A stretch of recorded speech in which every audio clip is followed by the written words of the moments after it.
Ionic equilibrium में हम last class में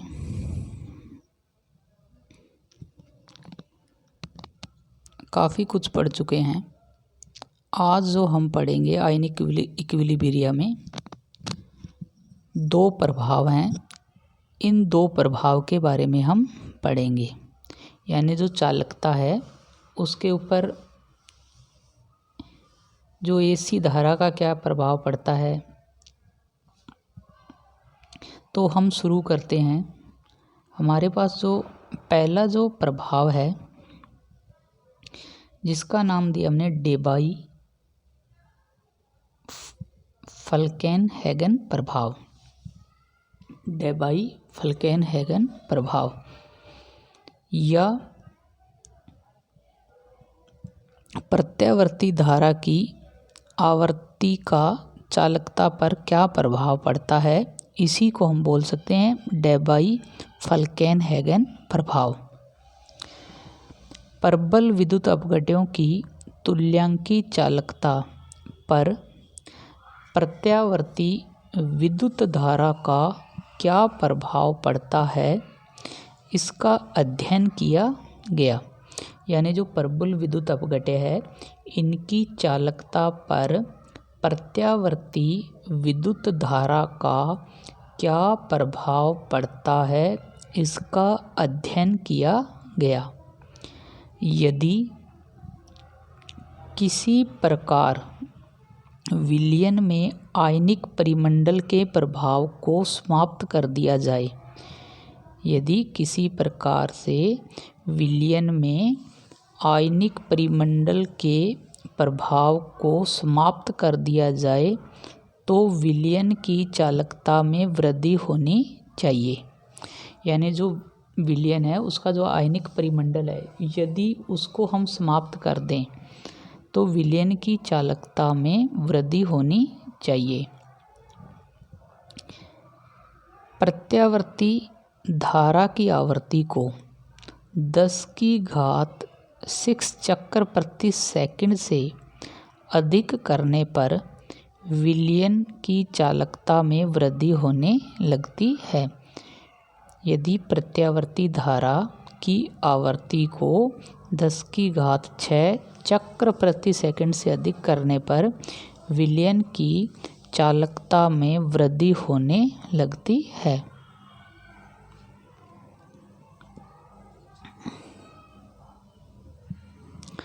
तथा एक निश्चित मान तक बढ़ती है। यानी जो विलयन की चालकता में वृद्धि होने लगती है तथा एक निश्चित मान तक बढ़ती है। इस समय असम्मित प्रभाव पूर्ण रूप से समाप्त हो जाता है। प्रत्यावर्ती धारा की आवृत्ति अधिक होने से उसका आवर्तकाल आयनक परिमंडल के स्थिरण काल से कम होता है। प्रत्यावर्ती धारा की आवृत्ति अधिक होने से उसका आवर्तकाल आयनिक परिमंडल के शिथिलन काल से कम होता है। इस स्थिति में केंद्रीय आयन तथा आयनिक परिमंडल के मध्य पारस्परिक विस्थापन इतना कम होता है कि आयनिक परिमंडल लगभग सममित बना रहता है तथा असम्मित प्रभाव नष्ट हो जाता है। इस कारण केंद्रीय आयन की चाल मंद नहीं हो पाती है। अतः आवृत्ति में वृद्धि के साथ विलयन की चालकता में वृद्धि होती है। विलयन की चालकता पर प्रत्यावर्ती धारा की आवृत्ति का यह प्रभाव डेबाई फल्केनहेगन प्रभाव कहलाता है। तो सीधी सी बात यह है कि आवृत्ति में वृद्धि के साथ विलयन की चालकता में वृद्धि होती है। विलयन की चालकता पर प्रत्यावर्ती धारा की आवर्ती का यह प्रभाव डेवाई-फल्केनहेगन प्रभाव कहलाता है। दूसरा जो हम प्रभाव पढ़ेंगे वो है वीन प्रभाव या चालकता पर उच्च विद्युत विभव का प्रभाव। चालकता पर उच्च विद्युत विभव का प्रभाव। यदि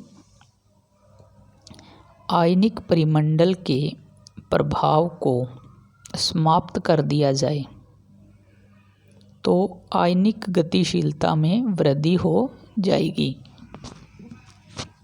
यदि आयनिक परिमंडल के प्रभाव को समाप्त कर दिया जाए तो आयनिक गतिशीलता में वृद्धि हो जाएगी और आयनिक गतिशीलता में वृद्धि होगी जिससे विलयन की तुल्यांकी चालकता में वृद्धि होनी चाहिए। आयनिक गतिशीलता विभवांतर पर निर्भर करती है, यानी जो आयनिक गतिशीलता है वो किसके ऊपर निर्भर करती है? आयनिक गतिशीलता विभवांतर पर निर्भर करती है।